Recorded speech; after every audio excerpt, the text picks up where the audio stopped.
मुलांनो, आज आपण कथालेखनातील दुसरा एक प्रकार पाहणार आहोत. तो म्हणजे आहे कथा बीजावरून कथा लेखन.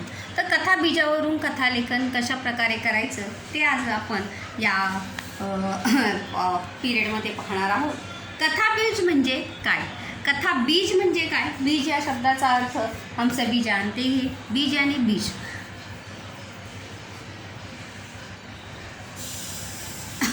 तर कथा बीजावरून कथा लेखन.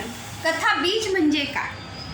कथा बीज कशाला म्हणतात तेच आपण आजच्या या लेक्चरमध्ये पाहणार आहोत की कशा प्रकारे मुलांनो आपण कथा जी आहे ती लिहू शकतो किंवा कथा बीजाच्या आधारे लेखन कसं करायचं आहे.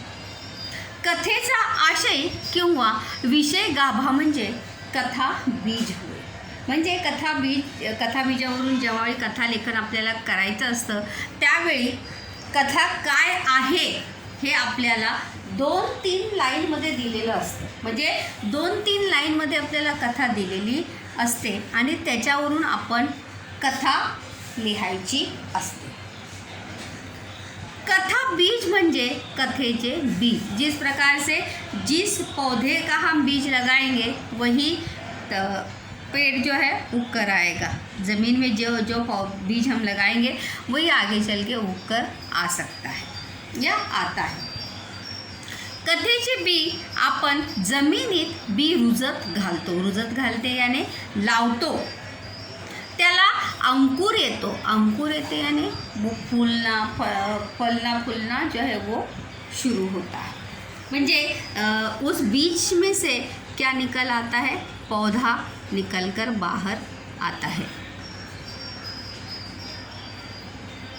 त्यातून विशाल वृक्ष तैयार होतो और एक बीज में से पेड़ तैयार होता है. तो उसी प्रकार से जो 2-3 लाइन हमें कथा बीज का दिया जाता है उस 2-3 लाइन के आधार पर हमें पूरी कहानी जो है हमें लिखनी है. याचाच अर्थ असा की इसी का अर्थ ऐसा है कि तो विशाल वृक्ष सूक्ष्म रूपात त्या बीमध्ये अस्तित्वात असतो. वो बीज में ही वृक्ष जो है अचानक से बड़े बड़े वृक्ष हमें दिखाई देते हैं क्या? नहीं, छोटा सा पौधा होता है फिर आगे जाके उसका वृक्ष होता है. तो उसी प्रकार से उस बीज में ही क्या किसका अस्तित्व रहता है? पेड़ का अस्तित्व रहता है. उसी प्रकार से उस कथा बीज में किसका अस्तित्व रहता है? कथा का अस्तित्व रहता है. त्या बी मधला वृक्ष आपल्याला दिसत नहीं. जो बीज हम डालते हैं उस बीज में वृक्ष जो है वो हमें पौधा या पेड़ जो है वो हमें दिखाई देता है क्या? नहीं. वो कब दिखाई देता है हमें? जब वो बड़ा होता है तब हमें वो दिखाई देता है. आपल्याला दिसत नहीं पण तो तिथे असतो. वो वहीं पे होता है.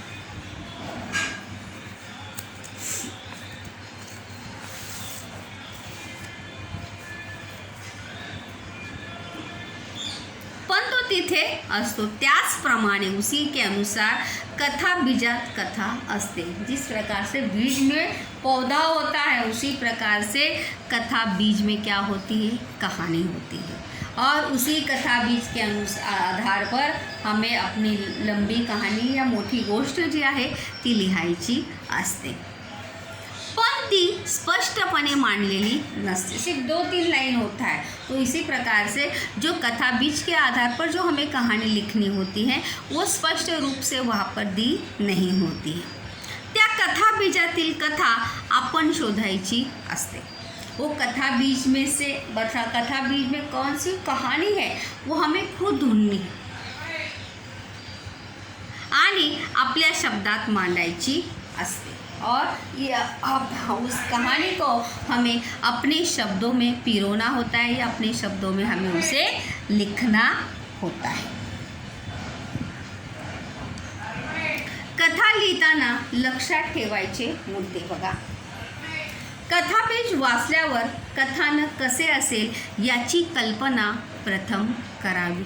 जैसे ही आप कथा बीज सुनते हो, पढ़ते हो, वाचल्यानंतर सबसे पहले हमें इस बात की कल्पना करनी चाहिए कि हम कौन सी कहानी लिखेंगे। देखो कथा बीज का भी वैसे ही जैसे अपूर्ण कहानी पूर्ण करने का होता है, उसी प्रकार से कथा बीज के अनुसार भी सभी की कहानी जो है वो अलग अलग हो सकती है, क्योंकि उस कथा बीज को पढ़ने के बाद किसके दिमाग में कौन सी कहानी आ सकती है ये कोई भी बता सकता नहीं। कोणत्या घटना प्रसंग असतील यांची कल्पना करा। उस आधार पर जो कथा बीज हमें दिया है उसमें दी हुई माहिती के अनुसार, मुद्दों के अनुसार कौन से घटना होंगे, कौन सी घटनाएं घटित हुई होगी, कौन से प्रसंग हुए होंगे, उसकी कल्पना हमें शुरुआत में ही करनी है।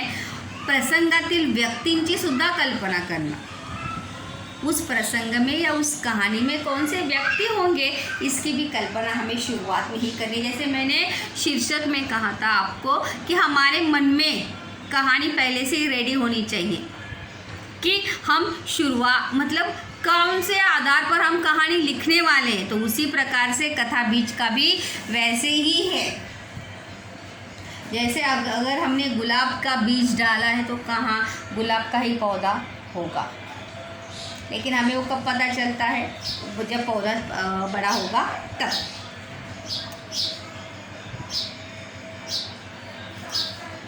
तुमच्या मनातील कल्पनेनुसार घटना किंवा प्रसंग, बघा, तुमच्या मनातील कल्पनेनुसार घटना प्रसंग ज्या क्रमाने घडल्या असतील त्या क्रमाने कथा लिहायला सुरुवात करा। जैसे आपने अपने दिमाग में सोचा है उसी के अनुसार घटना प्रसंग कब घटे होंगे, किस प्रकार से घटित हुए होंगे, उसी क्रम में हमें कहानी लिखनी जो है क्या करनी है, शुरू करनी है।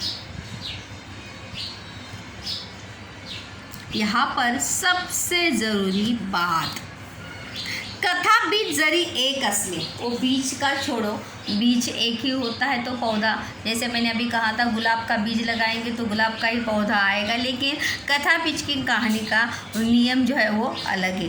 कथा बीज जरी एक असले तरी त्यावरून प्रत्येकाच्या मनात येणारी कथा, that the most important part of the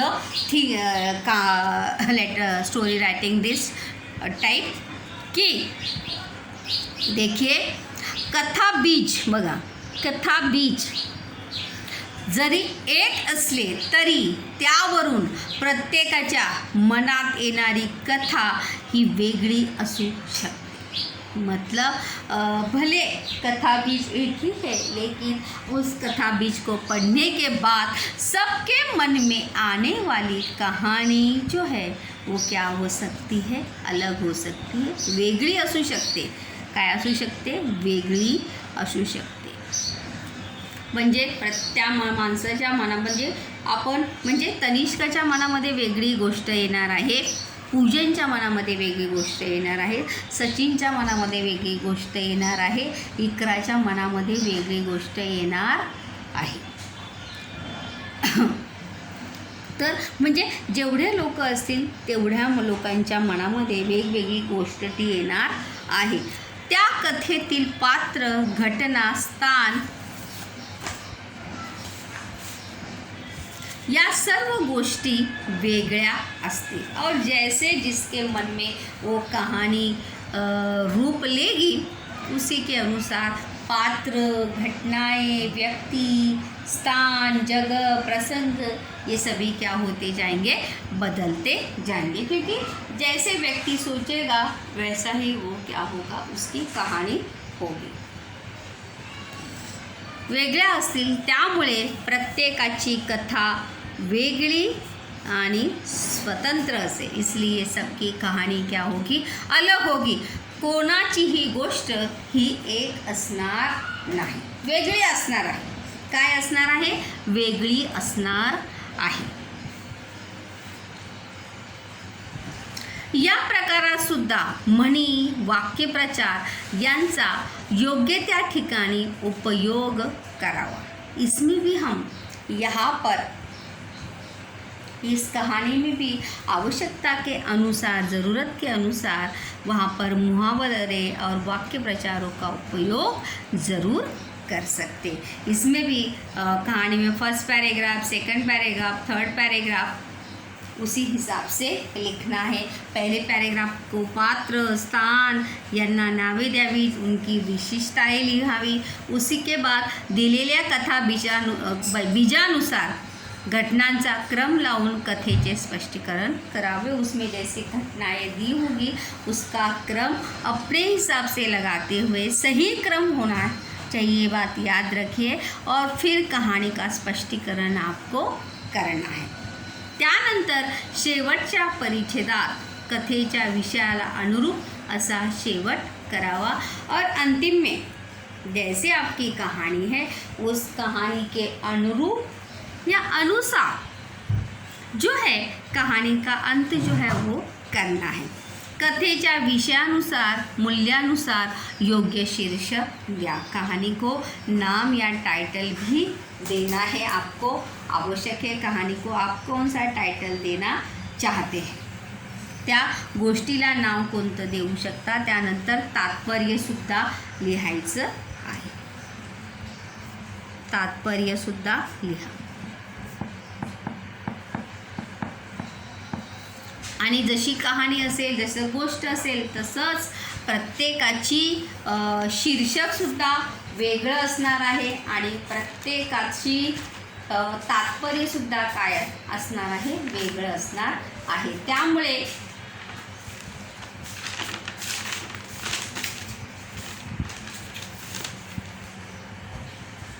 कथाबीजावरून कहाणी लिहिताना ही गोष्ट आपण लक्षात ठेवणे फार महत्त्वाचे आहे की आपण गोष्ट लिहिताना कोणत्या गोष्टींचा विचार आधी करणार आहोत आणि कोणत्या गोष्टींचा विचार जो आहे तो नंतर करणार आहोत।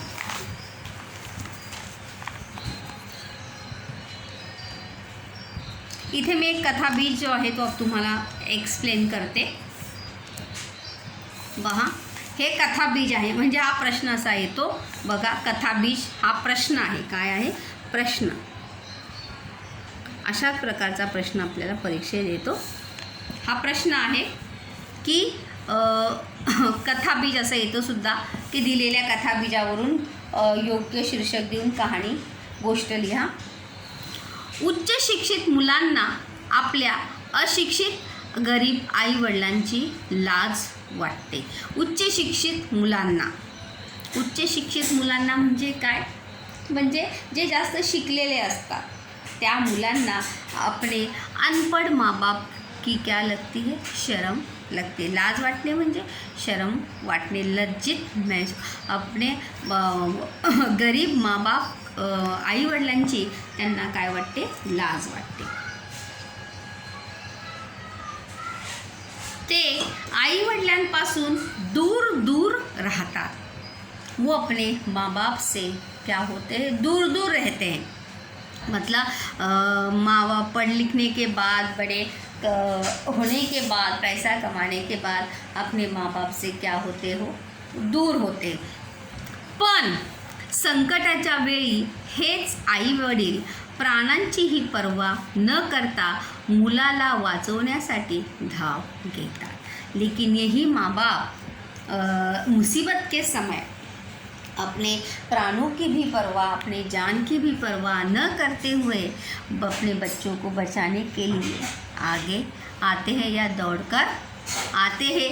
अपने अपमान के बारे में न सोचते हुए अपने स्वाभिमान को, अपने मान को, अपने सम्मान को बाजू में रखते हुए वो उनकी मदद करने आते। अभी देखो ये कथा बीज दिया है, तो इसके आधार पर सबके दिमाग में अलग अलग कहानी आ सकती है।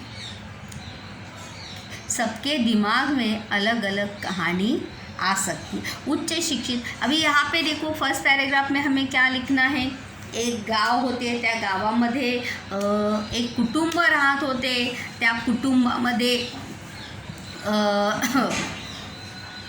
शामराव आणि सुभद्रा नावाची एक बाई राहत होती, तिला 2 मुले होती। ये फर्स्ट पैराग्राफ लिखेंगे। ते गरीब होते परंतु तरीसुद्धा ते आपल्या मुलांना शिकवत होते। ये हो गया फर्स्ट पैराग्राफ। मैं अपनी कहानी आपको बता रही हूँ, आपकी कहानी अलग हो सकती है। ते अशिक्षित होते, अभी देखो ते काय होते, अशिक्षित होते परंतु तरीसुद्धा त्यांनी आपल्या मुलांना काय शिकवले होते, खूप जास्त शिक्षण दिले होते, उच्च शिक्षित। आणि शिकून मोठे झाल्यानंतर त्यांना आपल्या आईवडिलांची काय वाटत होते, लाज वाटत असे। त्यामुळे मोठे झाल्यानंतर, लग्न झाल्यानंतर ते आपल्या आईवडिलांना सोडून दुसऱ्या ठिकाणी राहण्यासाठी जातात। काय होतात, दुसऱ्या ठिकाणी राहण्यासाठी जातात। त्या आपल्या आईवडिलांची खबर किंवा काळजी किंवा आपले आईवडील जिवंत आहेत की नाही, त्यांचं काय झाले याची सुद्धा दखल घेत नाही। आणि काही दिवसांनी अशीच एक घटना घडते की ज्या घटनेमध्ये त्यावेळी एका मुलाचा अपघात होतो आणि त्याला रक्ताची गरज असते। रक्ताची गरज असू शकते, किडनीची गरज असू शकते आणि आपल्या मुलाचे प्राण वाचवण्यासाठी आईवडील कशाचाही विचार न करता येतात आणि आपल्या मुलाचे प्राण वाचवतात। एक कहाणी हो सकती है। त्यानंतर अजून काय होऊ शकतं की आपल्या आईवडिलांना तर ते घरी बोलवतात, पण घरी बोलवूनही ते आईवडिलांची कोणाशीही ओळख करून देत नाही। आईवडिलांचा सतत अपमान करतात आणि नंतर आईवडिलांना आश्रमामध्ये सुद्धा ठेवतात। ये भी हम वहाँ पर लिख सकते। आणि संकटाच्या वेळी ज्यावेळी त्यांचा बिझनेसमध्ये, त्यांच्या व्यवसायामध्ये त्यांचं नुकसान होतं, त्याचवेळी आपली प्राणांचीही पर्वा न करता म्हणजे किडनी विकून त्याची आईवडील जे आहे आपल्या मुलाचा व्यवसाय टिकवण्यासाठी त्याची मदत करतात किंवा मुलाला वाचवण्यासाठी ते काय करतात, धाव घेतात। म्हणजे प्रत्येकाच्या मनामध्ये, तुमच्या मनामध्ये सुचणारी किंवा येणारी गोष्ट जी आहे ती यापेक्षा वेगळी नक्कीच असू शकते। कारण की जितके विद्यार्थी तितक्या लोकांच्या मनात येणारं कथा बीज, हे जे कथा बीज जे आहे म्हणजे आपल्याला फक्त एक रोप दिलेलं आहे। ही कहाणी गोष्ट वाढवायची कशी, कशा प्रकारे वाढवायची हे कोणाच्या हातात आहे, आपल्या हातात आहे। ज्याप्रमाणे जिस पौधे को कैसे बढ़ाना है ये किसके हाथ में होता है, हमारे हाथ में होता है। उसी प्रकार से या गोष्टीला कशा प्रकारे वाढवायचं हे आपल्या हातात आहे। हॅलो मुलांनो, जे कथाबीज आपण पाहिलं त्या कथाबीजावरून मी मला सुचलेली गोष्ट जी आहे ती या ठिकाणी लिहिलेली आहे आणि गोष्टीला मी नाव दिलेलं आहे आईचे प्रेम। काय नाव दिलेलं आहे मी, आईचे प्रेम हे नाव मी त्या माझ्या गोष्टीला दिलेलं आहे। बघा तर मी या कथाबीजावरून कोणती गोष्ट कशा प्रकारे लिहिलेली आहे। रामपुर नावाचे एक गांव होते। रामपुर नाम का एक गांव था। जैसे शुरुआत में हम सभी पात्र वगैरह एक्सप्लेन वगैरह करते हैं, तो यहाँ पर भी मैंने उसी प्रकार से एक्सप्लेनेशन वहाँ पर किया है। त्या गावात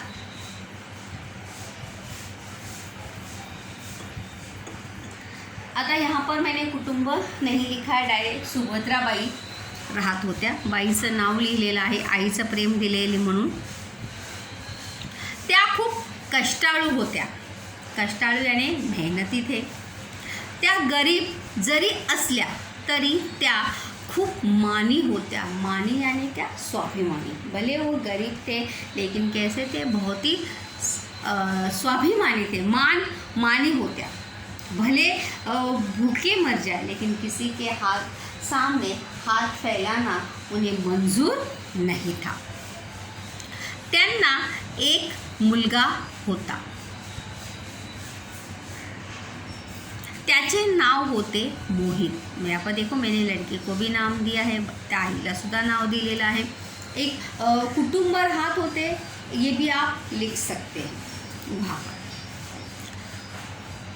सुभद्राबाई भाजी विकून कुटुंबाचे, फर्स्ट पैराग्राफ में देखिए, सुभद्राबाई भाजी विकून कुटुंबाचे पालन पोषण करत होत्या। सब्जी बेचकर सुभद्राबाई जो है अपने परिवार का पालन पोषण या अपने परिवार का उदरनिर्वाह वो करते थे। तसेच आपल्या मुलाला शिकवतही होत्या और साथ ही साथ अपने लड़के को वो पढ़ा भी रहे थे, क्योंकि वो चाहते थे कि जैसे मैं अनपढ़ हूँ वैसे मेरा बेटा जो है वो किसी बात में कम ना रहे। मोहित अभ्यासात हुशार तर होता, परंतु त्याला आपल्या गरिबीची लाज वाटत असे। मोहित जो है पढ़ाई में भले ही होशियार था, पढ़ाई में भले ही बहुत अच्छा था, लेकिन उसे अपने गरीबी की क्या लगती थी, शर्म लगती कि अपन काय आहे, गरीब आहे। इसलिए अपने मित्रों से वो हमेशा कटा कटा रहता था।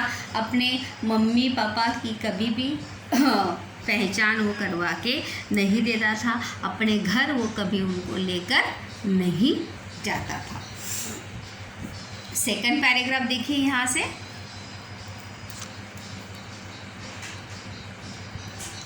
मोहितची आई अशिक्षित होती, परंतु त्यांनी आपल्या मुलाला शिकवून इंजीनियर केले होते। भले मोहित की माँ जो है क्या थी, पढ़ी लिखी नहीं थी, अशिक्षित थी, निरक्षर थी, लेकिन फिर भी उसने अपने बेटे को पढ़ा लिखा कर क्या बनाया था, इंजीनियर बनाया था। पण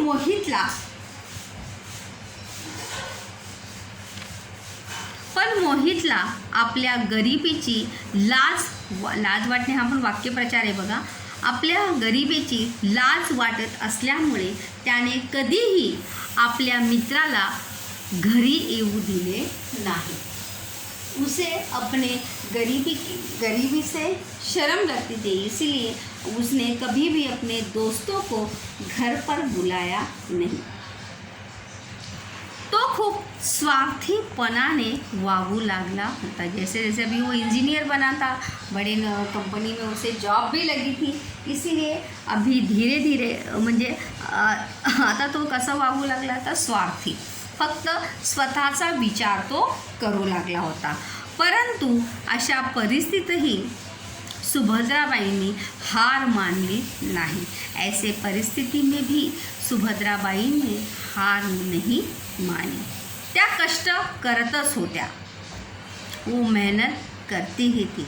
त्यांना वाटत होते की आपला मुलगा शिकून मोठा होईल, और उन्हें ऐसा लगता था कि मेरा बेटा पढ़ लिख कर क्या होगा, बड़ा होगा, त्याला चांगली नौकरी लागेल, उसे अच्छी नौकरी लग सकती है, आपली परिस्थिति बदले। और जैसे ही मेरा बेटा पढ़ लिख कर बड़ा आदमी बनेगा, बड़ी कंपनी में उसे जॉब मिलेगा, तो हमारी किस्मत, हमारी परिस्थिति जो है वो ज़रूर क्या होगी, बदलेगी। अशी स्वप्ने त्या मनोमन पाहत होत्या, और ऐसे ख्वाब मन ही मन मोहित की माँ जो है वो देख रही। परंतु त्यांची ही स्वप्ने स्वप्नच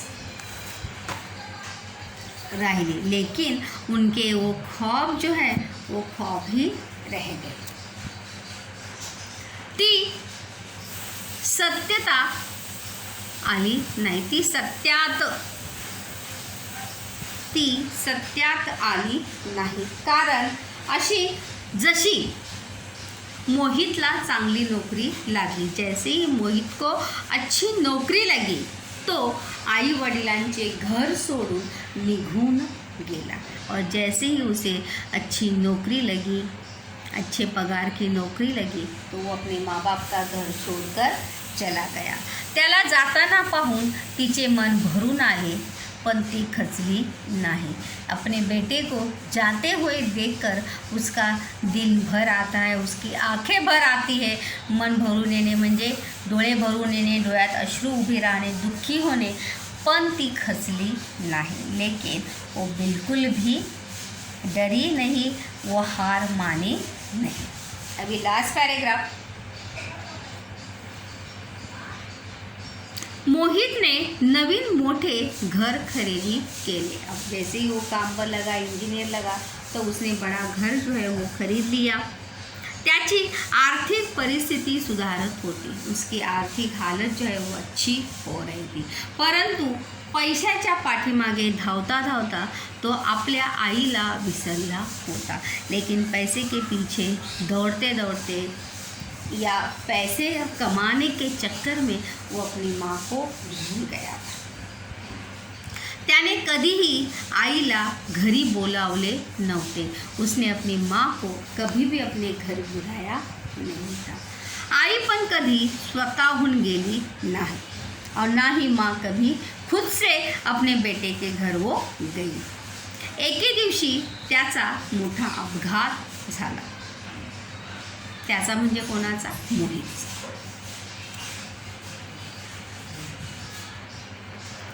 त्याच्या अपघाताची बातमी आई वडिलांना समजते। उसके एक्सीडेंट की बात जो है उसके माँ बाप को पता चलती है। ते आपला स्वाभिमान बाजूला ठेवून मोहितला भेटायला दवाखान्यात येतात। वो अपने स्वाभिमान को, अपने मान सम्मान को बाजू में रखकर अपने बेटे को मिलने के लिए दवाखाने में, हॉस्पिटल में दौड़कर आते हैं। मोहितला जर वाचायचे असेल तर रक्ताची गरज होती।